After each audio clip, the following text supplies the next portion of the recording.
ಎಲ್ಲರಿಗೂ ನಮಸ್ಕಾರ. ನನ್ನ ಯೂಟ್ಯೂಬ್ ಚಾನಲ್ಗೆ ಸ್ವಾಗತ.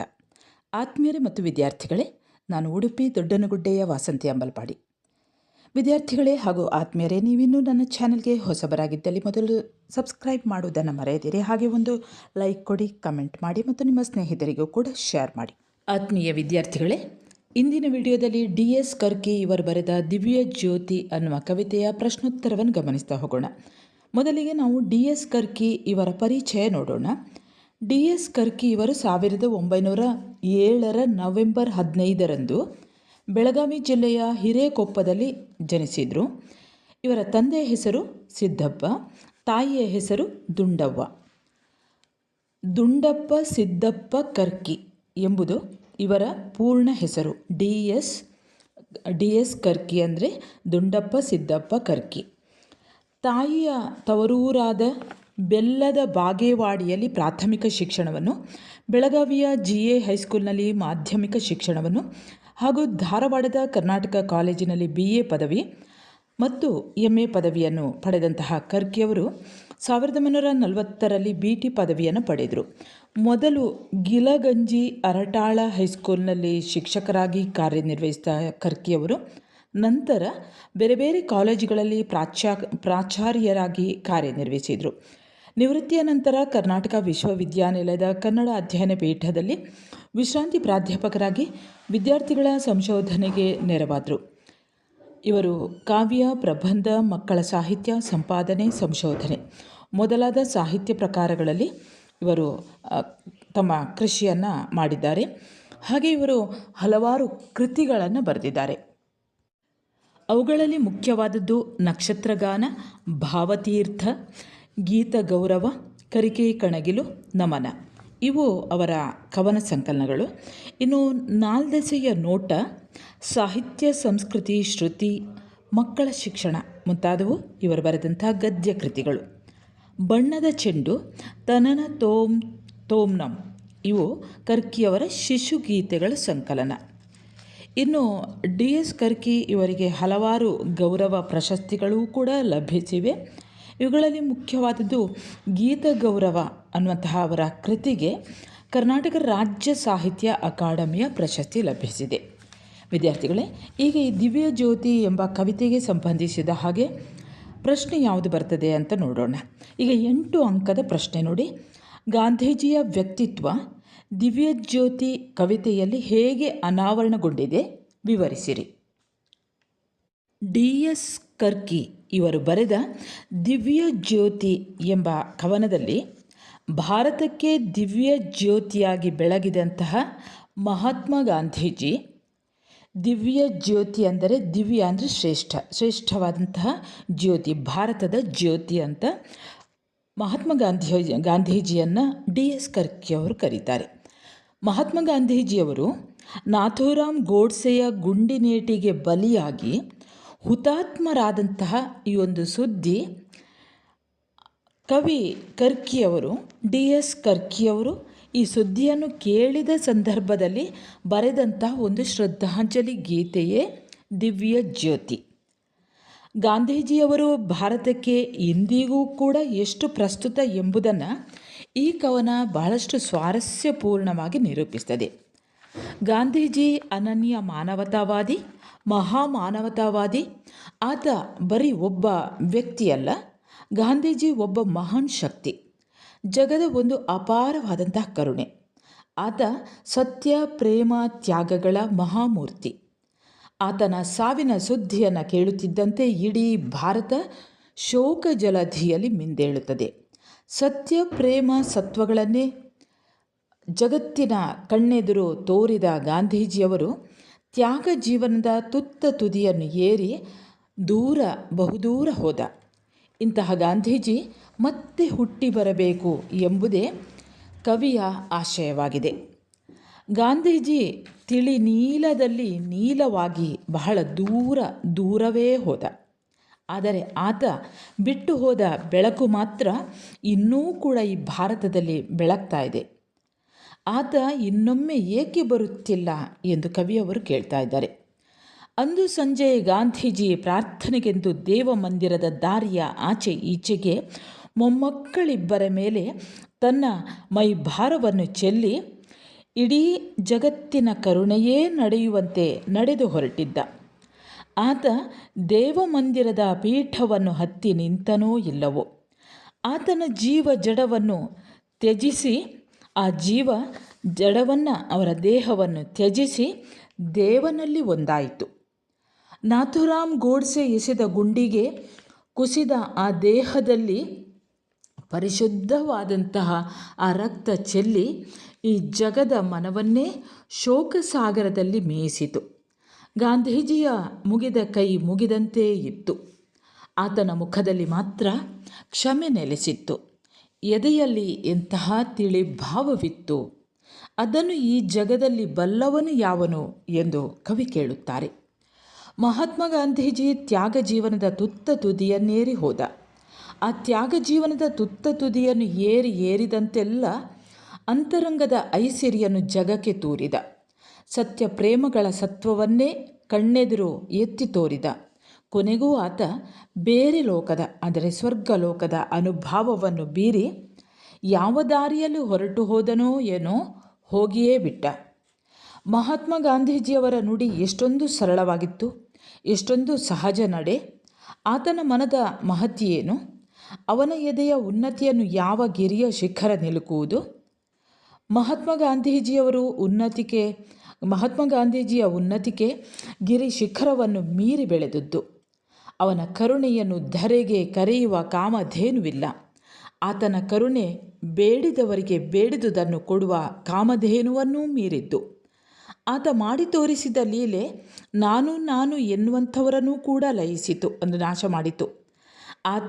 ಆತನ ಲೀಲೆಯಲ್ಲಿ ನಾನು ಮಾಡಿದೆ ಎನ್ನುವಂತಹ ಅಹಂಕಾರಿಗಳನ್ನು ಕೂಡ ನಾಶ ಮಾಡಿತು.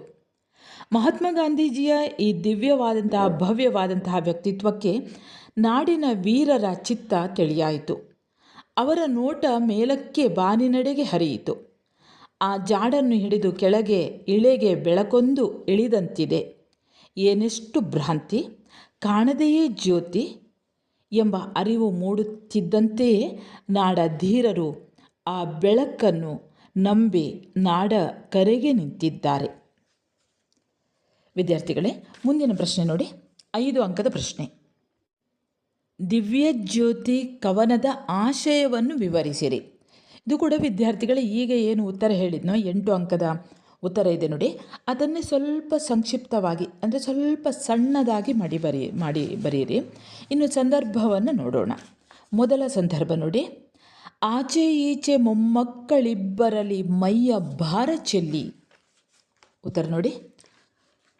ಈ ಮೇಲಿನ ಸಾಲನ್ನು DS ಕರ್ಕಿಯವರ ದಿವ್ಯ ಜ್ಯೋತಿ ಎಂಬ ಕವನದಿಂದ ಆಯ್ದುಕೊಳ್ಳಲಾಗಿದೆ. ಈ ಮಾತನ್ನು ಕವಿ ಹೇಳುತ್ತಾರೆ.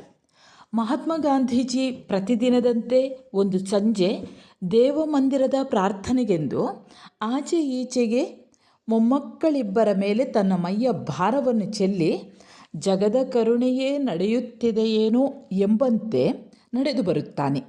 ಹೀಗೆ ದೇವಮಂದಿರಕ್ಕೆ ಹೊರಟು ಬಂದ ಆತ ಆ ಮಂದಿರದ ಪೀಠವನ್ನು ಏರಿ ನಿಂತನೋ ಇಲ್ಲವೋ ಒಮ್ಮೆಲೆ ಗೋಡ್ಸೆಯ ಗುಂಡಿನೇಟಿಗೆ ಬಲಿಯಾಗುತ್ತಾನೆ. ಆಗ ಗಾಂಧೀಜಿಯ ಈ ಜೀವ ಜಡವನ್ನು ತ್ಯಜಿಸಿ ದೇವನಲ್ಲಿ ಒಂದಾಗುತ್ತದೆ ಎಂದು ಹೇಳುವ ಸಂದರ್ಭದಲ್ಲಿ ಕವಿ ಈ ಮೇಲಿನಂತೆ ಹೇಳುತ್ತಾರೆ. ಇನ್ನು 2ನೇ ಸಂದರ್ಭ ನೋಡಿ. ಎಸೆದ ಗುಂಡಿಗ ಕುಸಿದ ದೇಹದಲ್ಲಿ ವಿಮಲ ರಕ್ತ ಚೆಲ್ಲಿ. ಈ ಮೇಲಿನ ಸಾಲನ್ನು DS ಕರ್ಕಿಯವರ ದಿವ್ಯ ಜ್ಯೋತಿ ಎಂಬ ಕವನ ಸಂಕಲನದಿಂದ ಆರಿಸಿಕೊಳ್ಳಲಾಗಿದೆ. ಗಾಂಧೀಜಿಯ ತಿಳಿಭಾವ ಶಾಂತ ಭಾವವನ್ನು ವಿವರಿಸುವ ಸಂದರ್ಭದಲ್ಲಿ ಕವಿ ಈ ಮಾತನ್ನು ಹೇಳುತ್ತಾರೆ. ಗಾಂಧೀಜಿಯದು ಪ್ರತೀಕಾರ ಮನೋಭಾವವಲ್ಲ, ಪ್ರತೀಕಾರಕ್ಕೆ ಬದಲಾಗಿ ಶಾಂತವಾದಂತಹ ಮನೋಭಾವ, ತಿಳಿಭಾವ. ಗೋಡ್ಸೆ ತನಗೆ ಗುಂಡೇಟನ್ನು ಹೊಡೆದರೂ ಕೂಡ ಆತನ ಮೇಲೆ ಪ್ರತೀಕಾರ ಮನೋಭಾವನೆಯನ್ನು ತೋರುವುದಿಲ್ಲ, ಬದಲಾಗಿ ಶಾಂತ ಮುಖಮುದ್ರೆಯನ್ನು ತೋರುತ್ತಾರೆ. ಮರಣಕಾಲದಲ್ಲಿ ಗಾಂಧೀಜಿಯ ಎದೆಯಲ್ಲಿ ಸೇಡಿನ ಕಿಡಿ ಪುಟಿಯುವುದಿಲ್ಲ, ತಿಳಿಭಾವ ಮಾತ್ರ ಇರುತ್ತದೆ. ಇದನ್ನು ವಿವರಿಸುವಂತಹ ಸಂದರ್ಭದಲ್ಲಿ ಕವಿ ಈ ಮೇಲಿನಂತೆ ಹೇಳುತ್ತಾರೆ. 3ನೇ ಸಂದರ್ಭ ನೋಡಿ. ಬೇರೆ ಲೋಕದನುಭಾವ ಬೀರಿ ಅವ ಹೋದ ನಾವ ದಾರಿ. ಈ ಮೇಲಿನ ಸಾಲನ್ನು DS ಕರ್ಕಿಯವರ ದಿವ್ಯ ಜ್ಯೋತಿ ಎಂಬ ಕವನದಿಂದ ಆಯ್ದುಕೊಳ್ಳಲಾಗಿದೆ. ಈ ಮಾತನ್ನು ಕವಿ ಹೇಳುತ್ತಾರೆ. ಮಹಾತ್ಮ ಗಾಂಧೀಜಿಯದು ತ್ಯಾಗ ಜೀವನದ ಬದುಕು. ಅಂತೆಯೇ ಆತ ತ್ಯಾಗ ಜೀವನದ ತುತ್ತ ತುದಿಯನ್ನು ಏರಿ ಹೋದಂತಹ ಮಹಾನುಭಾವ. ಆತನ ತ್ಯಾಗ ಜೀವನದ ತುತ್ತ ತುದಿಯ ಏರಿದಂತೆಲ್ಲ ಅಂತರಂಗದ ಐಸಿರಿಯನ್ನು ಜಗಕ್ಕೆ ತೋರಿದನು ಅಥವಾ ಪಸರಿಸಿದರು. ಗಾಂಧೀಜಿ ಕೇವಲ ನುಡಿದು ತೋರಿದವನಲ್ಲ, ನುಡಿದು ತೋರಿಸಿದವನು, ನಡೆದು ತೋರಿಸಿದವನು. ಅಂತೆಯೇ ಆತ ಸತ್ಯ ಪ್ರೇಮಗಳನ್ನು ಕೇವಲ ನುಡಿದು ತೋರದೆ ನಮ್ಮೆಲ್ಲರ ಕಣ್ಣೆದುರಿನಲ್ಲೇ ಅವುಗಳನ್ನು ನಡೆದು ತೋರಿದವನು. ತನ್ಮೂಲಕ ಬೇರೆ ಲೋಕದ ಅನುಭವವನ್ನು ಈ ಜಗಕ್ಕೆ ಬೀರಿ ಹೋದನು ಎಂದು ಹೇಳುವ ಸಂದರ್ಭದಲ್ಲಿ ಕವಿ ಈ ಮೇಲಿನಂತೆ ಹೇಳುತ್ತಾರೆ. 4ನೆಯ ಸಂದರ್ಭ ನೋಡಿ. ಅವನು ಗೈದ ಲೀಲೆಯಲ್ಲಿ ಲಯಿಸಿತೆಂಥವರ ನಾನು. ಈ ಮೇಲಿನ ಸಾಲನ್ನು DS ಕರ್ಕಿಯವರು ಬರೆದ ದಿವ್ಯ ಜ್ಯೋತಿ ಎಂಬ ಕವನದಿಂದ ಆರಿಸಿಕೊಳ್ಳಲಾಗಿದೆ. ಈ ಮಾತನ್ನು ಕವಿ ಹೇಳುತ್ತಾರೆ. ಗಾಂಧೀಜಿಯದು ತೀರಾ ಸಾದಾ ಜೀವನ, ಆದರೆ ಉನ್ನತವಾದಂತಹ ವಿಚಾರಯುತವಾದಂತಹ ಬದುಕು. ಆತನದು ಸರಳ ನುಡಿ, ಸಹಜ ನಡೆ. ಆತನ ಮನದ ಮಹತಿಯಂತೂ ಆಕಾಶದಲ್ಲಿ. ಅವನ ಎದೆಯ ಉನ್ನತಿಯನ್ನು ಯಾವ ಗಿರಿಶಿಖರವೂ ಮುಟ್ಟದು. ಗಿರಿಶಿಖರವನ್ನು ಮೀರಿದ ಉನ್ನತ ವ್ಯಕ್ತಿತ್ವ ಗಾಂಧೀಜಿಯದು. ಅಪಾರ ಕರುಣಾಮಯಿಯಾಗಿದ್ದ ಗಾಂಧೀಜಿ ದೇವಲೋಕದ ಕಾಮಧೇನುವನ್ನು ಮೀರಿದ ಭೂಲೋಕದ ಕರುಣಾಮಯಿ ಕಾಮಧೇನುವಾಗಿದ್ದ. ಇಂತಹ ಗಾಂಧಿ ಗೈದ ಲೀಲೆಯಲ್ಲಿ ನಾನು ಎನ್ನುವಂತಹ ಅಹಮ್ಮಿನ ಜನ ಲಯವಾಗಿ ಹೋಗುತ್ತದೆ ಎಂದು ಹೇಳುವ ಸಂದರ್ಭದಲ್ಲಿ ಈ ಮೇಲಿನ ಸಾಲನ್ನು ಈ ಮೇಲಿನಂತೆ ಹೇಳಲಾಗಿದೆ. ಕೊನೆಯ ಸಂದರ್ಭ ನೋಡಿ. ಆ ಬೆಳಕ ನಂಬಿ ನಿಂದಿರು ಧೀರರೆದೆ ತೆರೆದು ನಾಡ ಕರೆಗೆ. ಈ ಮೇಲಿನ ಸಾಲನ್ನು DS ಕರ್ಕಿಯವರು ಬರೆದ ದಿವ್ಯ ಜ್ಯೋತಿ ಎಂಬ ಕವನದಿಂದ ಆರಿಸಿಕೊಳ್ಳಲಾಗಿದೆ. ಈ ಮಾತನ್ನು ಕವಿ ಹೇಳುತ್ತಾರೆ. ಉನ್ನತ ವ್ಯಕ್ತಿತ್ವದ ಮಹಾತ್ಮ ಗಾಂಧೀಜಿ ಇನ್ನೊಮ್ಮೆ ಹುಟ್ಟಿ ಬರಬೇಕು ಎಂಬುದೇ ಕವಿಯ ಆಶಯ. ಏಕೆಂದರೆ ಆತನ ಉನ್ನತ ವ್ಯಕ್ತಿತ್ವ ಲೋಕಕ್ಕೆ ಬೆಳಕನ್ನು ತೋರುವಂಥದ್ದು, ನಾಡಕರೆಗೆ ಧೀರರನ್ನು ಸಜ್ಜುಗೊಳಿಸುವಂಥದ್ದು. ಗಾಂಧೀಜಿಯ ಸ್ಮರಣೆ, ಚಿಂತನೆ, ಆದರ್ಶಗಳು ನಮ್ಮೆಲ್ಲರ ಬಾಳಿಗೊಂದು ದಿವ್ಯ ಬೆಳಕು, ನಾಡ ಕಟ್ಟುವ ಧೀರರಿಗೆ ಒಂದು ಸ್ಫೂರ್ತಿಯ ಶಕ್ತಿ. ಆ ಗಾಂಧೀಜಿ ನಮ್ಮನ್ನೆಲ್ಲ ಅಗಲಿ ಹೋದರೂ ಕೂಡ ಅವರ ಸ್ಮೃತಿ ಮತ್ತು ಆತ ಬಿಟ್ಟು ಹೋದ ತತ್ವಾದರ್ಶಗಳ ಬೆಳಕು ದೇಶಬಾಂಧವರಿಗೆ, ನಾಡ ಕಟ್ಟುವ ಧೀರರಿಗೆ ನಂದಾದೀಪವಾಗಿದೆ ಎಂದು ವಿವರಿಸುವಂಥ ಸಂದರ್ಭದಲ್ಲಿ ಈ ಮೇಲಿನಂತೆ ಹೇಳುತ್ತಾರೆ. ಇನ್ನು 1 ಅಂಕದ ಪ್ರಶ್ನೆಗಳನ್ನು ಗಮನಿಸಿ ವಿದ್ಯಾರ್ಥಿಗಳೇ. ದಿವ್ಯ ಜ್ಯೋತಿ ಕವನವನ್ನು ಬರೆದವರು ಯಾರು? ಉತ್ತರ DS ಕರ್ಕಿ. 2ನೇ ಪ್ರಶ್ನೆ, ಗಾಂಧೀಜಿಗೆ ಗುಂಡು ಹೊಡೆದವರು ಯಾರು? ಉತ್ತರ ನಾಥೂರಾಮ್ ಗೋಡ್ಸೆ. 3ನೇ ಪ್ರಶ್ನೆ, ದಿವ್ಯ ಜ್ಯೋತಿ ಯಾರು? ಉತ್ತರ ಮಹಾತ್ಮ ಗಾಂಧೀಜಿ. 4ನೇ ಪ್ರಶ್ನೆ, ಗಾಂಧೀಜಿಯ ವಿಮಲ ರಕ್ತ ಚೆಲ್ಲಿದ್ದು ಎಲ್ಲಿ? ಉತ್ತರ ದೇವ ಮಂದಿರದಲ್ಲಿ. ಇನ್ನು 5ನೇ ಪ್ರಶ್ನೆ, ತ್ಯಾಗ ಜೀವನದ ತುತ್ತ ತುದಿ ಏರಿದವರು ಯಾರು? ಉತ್ತರ ಗಾಂಧೀಜಿ.